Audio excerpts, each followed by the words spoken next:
Welcome to Wise Elders' Tales, where every story is a step toward deeper wisdom and lasting vitality. Good evening, dear friend. Whether you're watching from a peaceful countryside porch or a quiet room in the heart of the city, thank you for being here. I'm Martin Blake, your guide tonight through a topic that often hides behind silence, but touches millions of men around the world: the quiet struggle of prostate health. If you're over 60, perhaps you've grown used to waking up several times at night. Maybe you've accepted that uncomfortable pressure, or that lingering sensation that you never quite empty your bladder, as if it's just part of getting older. But what if it isn't? What if I told you that it's not your age, but rather your nightly habits, that are quietly causing these disruptions? Tonight, we'll uncover 5 seemingly harmless nighttime habits that may be silently irritating your prostate, disturbing your sleep, and affecting your well-being in ways you may have overlooked. And more importantly, I'll share with you simple, gentle changes you can make to reclaim your comfort, improve your rest, and regain a greater sense of control over your own body. This isn't about expensive treatments or radical changes. It's about subtle, wise adjustments. The kind of changes that reflect the strength of someone who's lived, learned, and is now ready to live better. So if you're ready, pour yourself a calming cup of herbal tea, settle into your favorite chair, breathe in deeply, and join me. Let's begin this quiet journey toward better nights, clearer mornings, and the kind of peace that only wisdom can bring. Part 1: Midnight Reservoir: Rethinking Your Relationship with Water. Let's begin with something the world agrees is good: water. Doctors praise it. Wellness magazines feature it. And rightly so, water is life. But for a man in his 60s or beyond, when you drink it can matter just as much as how much. One of the most overlooked but deeply disruptive habits for aging men is one that begins with the best of intentions: drinking too much water too close to bedtime. Picture this. Your body has weathered a long day. It's winding down, preparing for its most essential task: repair, restoration, and deep rest. Your kidneys naturally slow their filtration rate. Your bladder, too, prepares for a period of stillness. But instead, right before the lights go out, you pour in a tall glass. Or maybe 2. What should have been a peaceful reservoir becomes a ticking pressure valve. And here's the thing: as we age, the prostate undergoes a natural enlargement known as benign prostatic hyperplasia, or BPH. Imagine your urethra, the narrow tube carrying urine from the bladder outward, as a garden hose. In youth, it flows freely. But with BPH, the prostate gently swells and begins to squeeze the hose, narrowing the path. Now add that extra late-night water to the equation. The bladder fills faster than it can handle. It sends out an urgent signal. You wake. You head to the bathroom, only to feel like you're still holding back a river. And this cycle repeats, sometimes twice, 3, even 4 times before the sun comes up. But this isn't just about disrupted sleep. It's about chronic pressure. Each time your bladder stretches to its limit, it presses into the sensitive tissues of the prostate. Over time, this ongoing stress can worsen inflammation, making BPH symptoms more aggressive: frequent urges during the day, weaker flow, and that nagging feeling of never fully finishing. I once had a quiet talk with a man named Harold, 78, a retired history teacher with a disciplined routine. He took pride in drinking a full 32 ounces of water every night while watching the news, believing he was flushing out toxins. But here's the truth. Harold hadn't slept more than 2 hours straight in over a decade. His energy was low. His mornings felt foggy. Eventually, his urologist confirmed his prostate condition was advancing more rapidly than expected. We didn't change his water. We simply changed when he drank it. I suggested something called front-loading hydration. He kept his 32-ounce goal, but drank most of it before 3 p.m. He allowed 1 glass during dinner at 6 p.m. And after 7 p.m., he took only sips if needed. The first night, he still woke up twice. But by the end of the week, something miraculous happened. For the first time since his 60s, Harold slept through the night. He later told me, voice trembling, "I thought my body was falling apart. Turns out, I was just giving it the wrong instructions." You don't have to deprive yourself of water. The key is timing. Aim to drink 75% of your daily intake before late afternoon. Keep a bottle on your kitchen counter or desk as a reminder to sip consistently. If you get dry at night, try a humidifier in the bedroom or simply rinse your mouth without swallowing. Your prostate isn't asking you to stop drinking water. It's asking for a peaceful night. Let it rest and you will, too. Part 2, the silent saboteur called salt, how dinner shapes your prostate health. For many of us, dinner is sacred. It's the moment the world slows down when the day's weight begins to lift. A time for comfort, for warmth. And what's more comforting than a steaming bowl of canned soup, a ready-made TV dinner, or a thick sandwich layered with cold cuts? These choices seem harmless. Even practical. But beneath their convenience lies a quiet saboteur, one that may be fueling your nightly discomfort without you even realizing it. Its name? Sodium. Or simply put, salt. Now don't get me wrong, salt isn't the villain by itself. The danger lies in its effect on your body's fluid balance. Salt acts like a magnet for water. When your dinner is loaded with sodium, your tissues absorb and trap excess fluids, like a sponge soaking up more than it needs. This process, known as fluid retention, doesn't just cause swollen ankles or elevated blood pressure. That extra fluid must be filtered and released. And oddly enough, your body chooses to handle that cleanup during rest hours, precisely when you're trying to sleep. That creates a double threat for your prostate. First, just like late-night water, salty meals trigger nocturnal urination, forcing you to get up multiple times. But the second danger runs deeper. A salt-heavy dinner keeps your entire circulatory system on high alert. Your kidneys must work overtime to process both the salt and the excess fluid. Your body struggles to settle into deep, restorative sleep. For a man with an already enlarged prostate, that's a recipe for restlessness. The pelvic region remains tense. Low-level inflammation lingers. Blood flow becomes sluggish, drainage less efficient. You wake up not just needing the bathroom, but feeling stiff, swollen, and worse than when you went to bed. I remember speaking with Mr. David Monroe, a 76-year-old widower who had quietly resigned himself to processed meals. After his wife passed, cooking felt more like a chore than a joy. His diet revolved around canned chili, frozen snacks, and salty TV dinners. He avoided water at night, thinking that was the issue, yet still woke up 3 to 4 times, always complaining of deep pelvic pressure. He never once suspected it was the food. So together, we made a shift. Canned chili was replaced by roasted sweet potatoes and a piece of grilled chicken. Salty crackers gave way to a handful of unsalted almonds. Instead of relying on packaged soups, he began preparing a big batch of low-sodium vegetable stew every weekend, enough for several nights. The result? Not just improvement, but transformation. Within 2 weeks, David was only waking up once a night. He said to me, almost in disbelief, "The heaviness is gone. I feel lighter. I had no idea dinner was weighing me down all night." Your prostate is like a barometer, quietly registering how your entire body feels and functions. Highly processed, salty foods place the body in a subtle state of alarm. But gentler meals send a different message. So tonight, give your dinner a new purpose. Let it become an act of kindness, not just fuel. Think steamed greens, lean proteins like fish or turkey, and whole grains like brown rice or quinoa. Swap salt for herbs and spices, garlic, thyme, turmeric, rosemary. Even a warm bowl of oatmeal, topped with cinnamon or bananas, can be soothing and easy on the system. You're not just eating to satisfy hunger. You're eating for rest. For healing. For a prostate that gets to relax so you can, too. Part 3, the pressure cooker, the hidden toll of holding it in at night. There's a moment every man with prostate issues knows too well. It's 2 o'clock in the morning.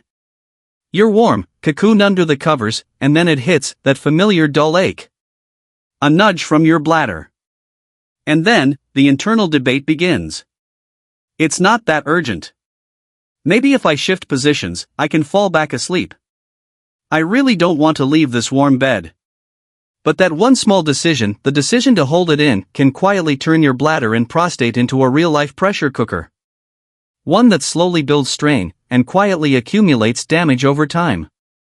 You see, when you fight against the urge to urinate, you're ignoring one of the body's most fundamental health signals. The bladder is a remarkable organ, a muscular pouch designed to stretch.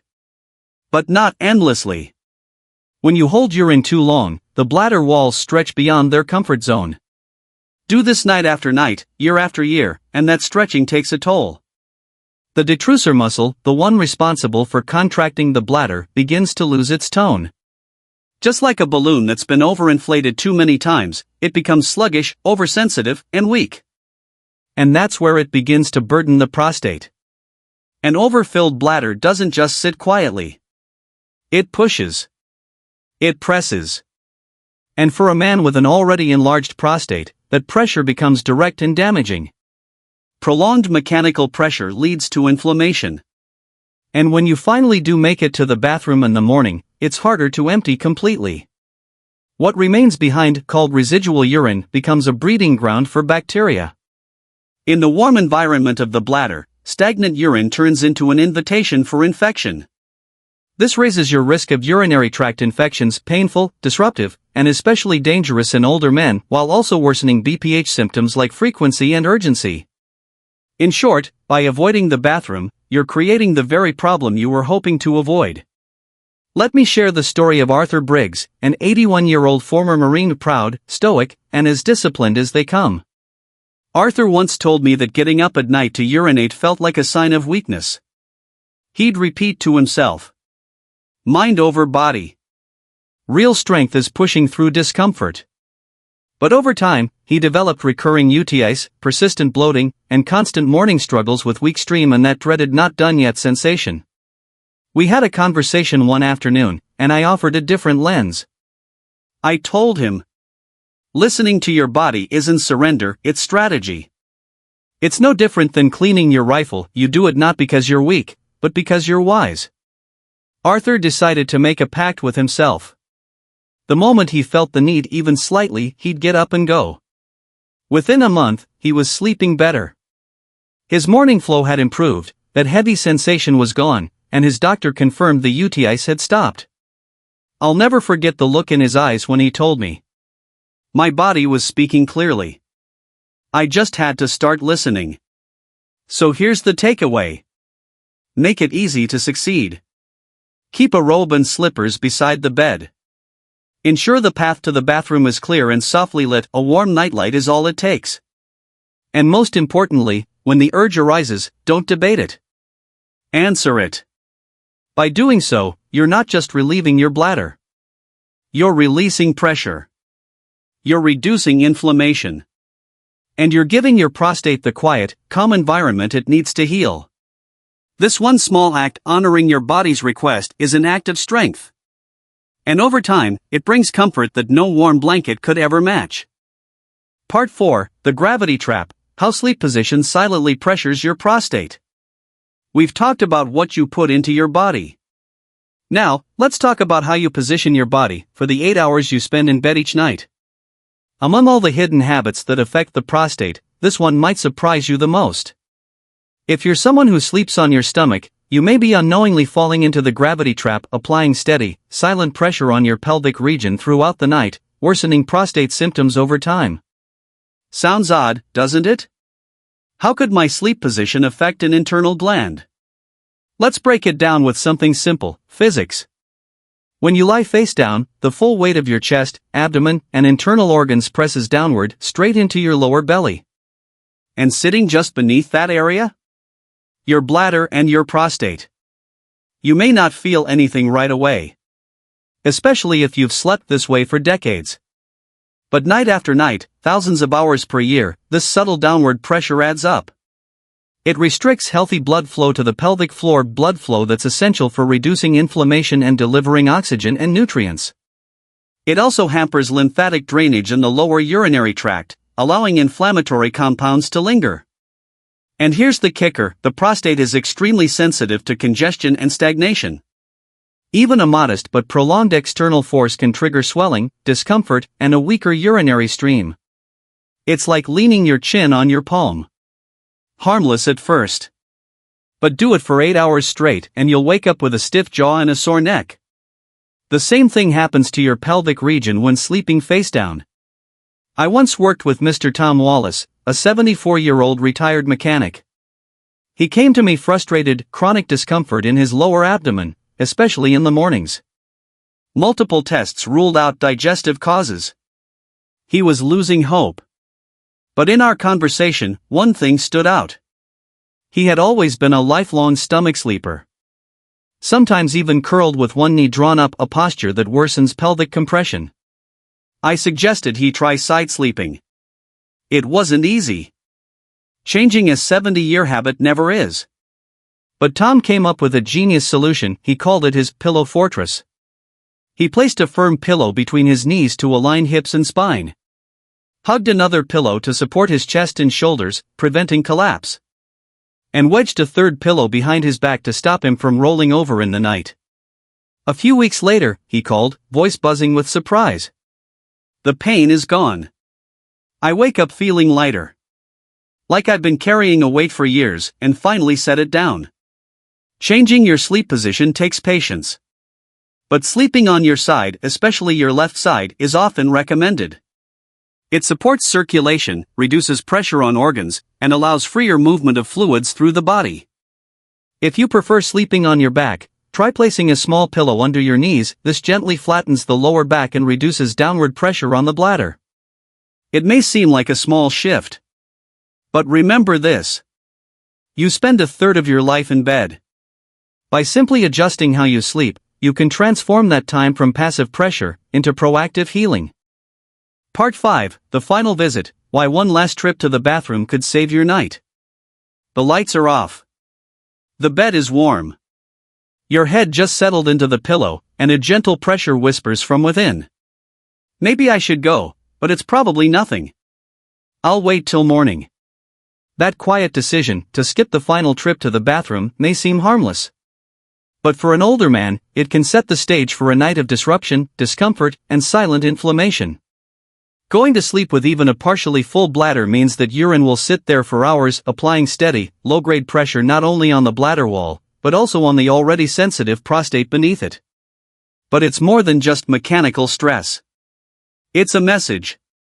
One that tells your nervous system. Something is unfinished. Stay alert. And so, instead of slipping into a deep, healing sleep, your body remains partially on guard. The prostate, instead of relaxing, stays slightly tense, active. Waiting. As we've discussed, an enlarged prostate already narrows the urethra. Leaving residual urine behind at night creates the perfect conditions for irritation, and even for bacteria to thrive. That leftover urine becomes a quiet, stagnant pool, fostering inflammation that doesn't just affect your nights, but spills over into your days. You might find yourself waking up with urgency. Straining to go. Feeling like things aren't quite flowing the way they should. Let me tell you about Mr. Michael Hale, 69 years old.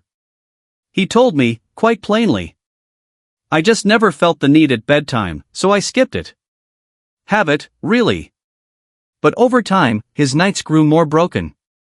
And his mornings? Heavy. Foggy. Slow to start, like an engine in winter.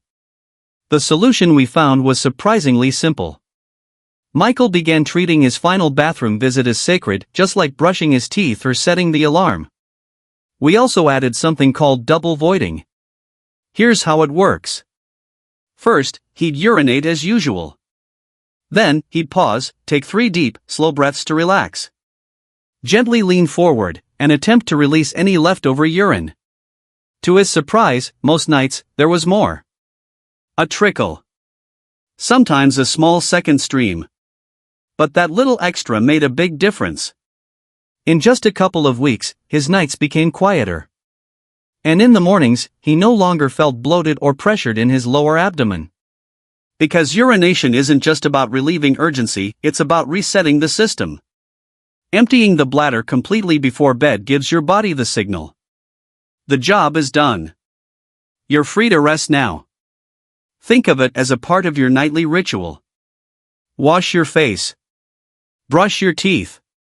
And give yourself those extra few minutes for one final, unhurried visit to the bathroom. Don't rush it. Don't judge it by how much comes out. The value lies in the message you send to your body. Everything's been taken care of. Now it's time to let go. That small act of self-respect can reward you with deeper sleep, calmer mornings, and a prostate that finally gets to rest right alongside you.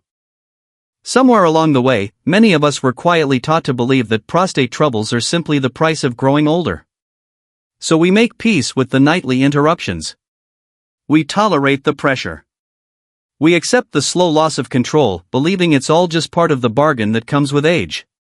But tonight, we've gently peeled back that belief. What we've uncovered together is this. Most of what makes you suffer isn't fate. It's habit. A cup of water taken too late. A salty, convenient dinner. The choice to ignore a subtle urge.